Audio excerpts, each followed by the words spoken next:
This is Noise 11's Interviews from Home series, and here's Michael Tortoni and Ken Murdoch of Taste.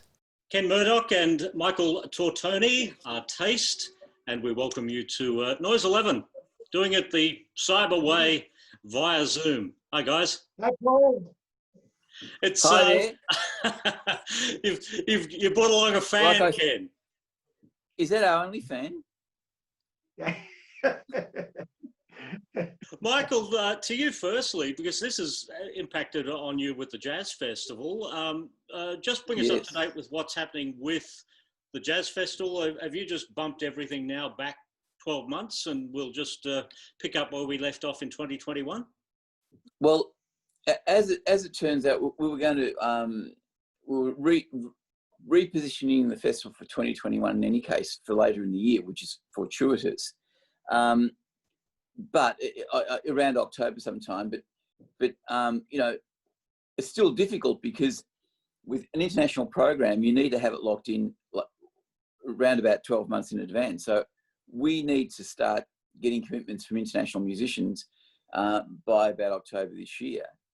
And even though travel may be possible October next year, they need to commit late this year, and that's going to be in question. You know, I mean, there's so much uncertainty at the moment, and the way we're going at the moment, you know, who knows?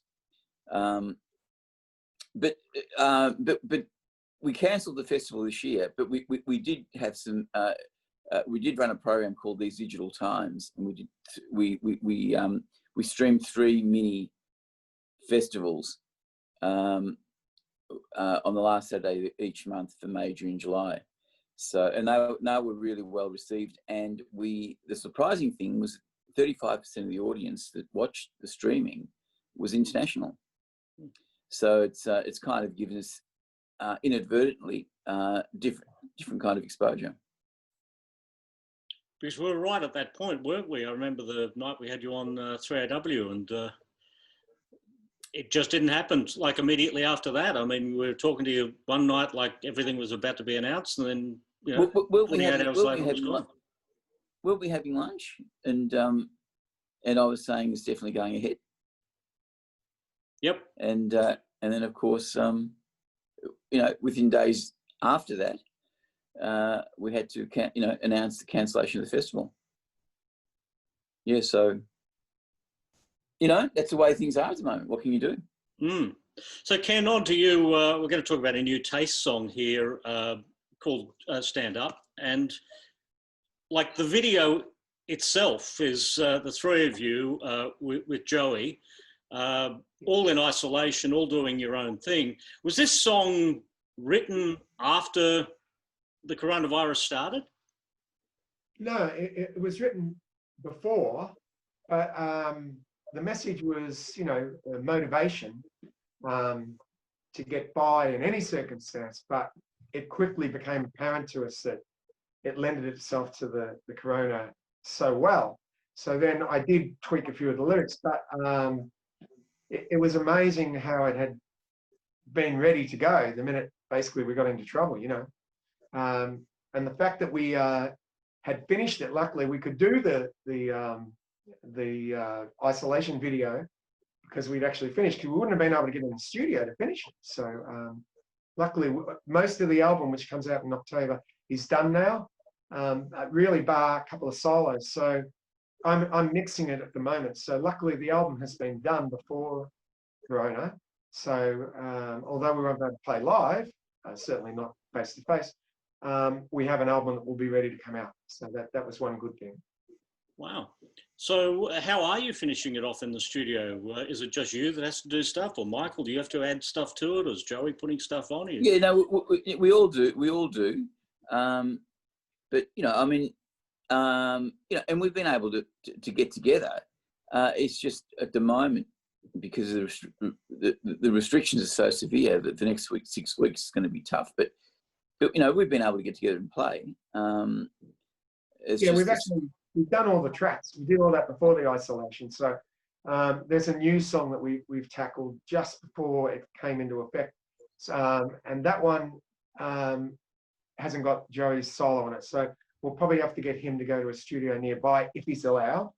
Otherwise, I might play it. What do you reckon, Michael? Hey? Well, I thought I could play it. I thought I could play it. Well, whoever's closer. Our recording company told us that, strangely enough, a lot of the orders for the first albums that we're putting out on vinyl have come from overseas. So that's just weird because we would never have thought that, you know. But they like the glam thing of it, and you know, these days people look under rocks and behind doors and find things that they probably wouldn't find them, you know. Are all of the Old Taste albums available now? They're coming out. Tip of Your Fancy's coming out, I think, this month. That's on vinyl. Nights of Love will be next on vinyl, and then they will be on CD. At the moment, there's a Best of Taste, which is the two albums combined. But we've decided to put them out in their entirety individually now. So we'll see how that goes. The new album, give us the title. Brothers.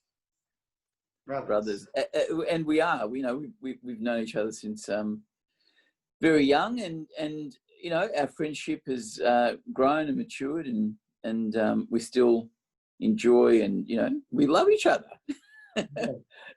So together, no matter, even when we weren't playing, we were always in touch. And so when we came to do this album, it's largely Michael, Joey, and I. And we use drummers, but we've got, I think, 4 guest drummers. So we thought, well, the nucleus is really us surviving everything we've been through. So we, you know, and as Michael says, we are brothers. We were all at each other's weddings and, you know, our parents' funerals and stuff. And I was Michael's best man, and we went to school together, Michael and I. So, you know, there's a lot of background there. And unlike other bands, we've always really liked each other and loved each other and got along. So to do the new album, as with Rock is Dead and not Nights of Love, Life on Earth, over the last 14 years, it was a no-brainer because we just enjoyed it. It wasn't like we did it for any other reason apart from the fact that we all liked each other. You know? Yeah, and we used 3 or 4 drummers because Ken's never gotten over Virgil, who played like 3 or 4 drummers. They're very big shoes to fill, and also like Virgil, I've never found a drummer that I like.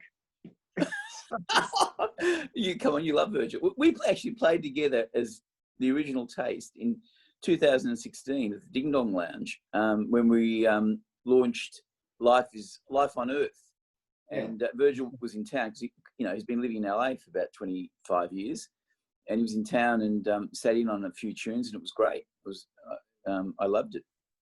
Yeah, in fact, it's on. In fact, I think they're on YouTube. Those clips of Virgil playing with us at the Ding Dong Lounge. Yes, I think so. But we even threw in he said, look, I'll do 2 songs in the encore. So we got him up, and then of course Michael gives me the wink, and we go into another 2 songs. And he, you know, in theory, shouldn't have known them because he, you know, that was in the 70s. But he played them like it was yesterday, didn't he, Mike? In fact, the whole band hit a groove that I didn't think would happen. Yeah, no, it was like a deep recall. But I tell you, when he played with the band, it just locked in. It was amazing. Yeah. Wow.